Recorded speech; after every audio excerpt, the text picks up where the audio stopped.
Combining beauty with multiple use is a whole purpose behind edible landscaping, and we've tried to do that here in our theme garden. And if you've kept up with us over the past several months, you know we've shown you some edible vegetables that also add nice beauty and color to a particular landscape. We've shown you things like the bambino eggplant and kohlrabi that's purple.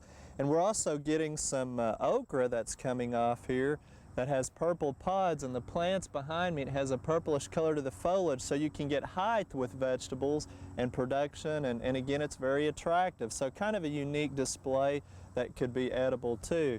Now herbs make a nice addition to an edible landscape with multiple purposes.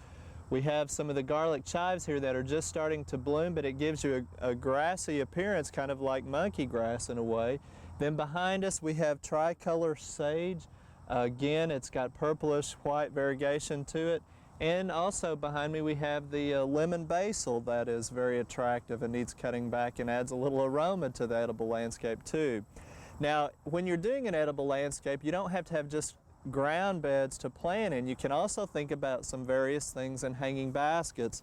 And I have here an ornamental annual. It's sold as purslane, and it's actually in the Portulaca family, so it's kin to rose moss, but this is the only species that's really edible.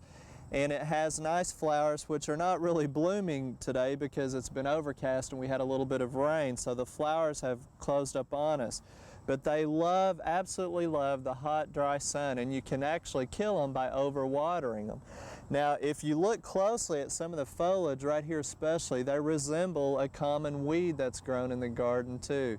It's usually a weed that's found in vacant areas. It's called purslane.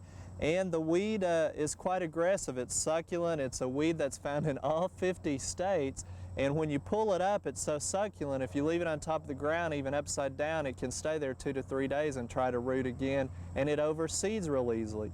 So what they've done, they've taken the weed that grows in a lot of vegetable areas, again, abandoned gardens, fields, and they've bred it to get nice, pretty color. And we've got white, yellow flowers, all kinds of varieties. So it's real interesting.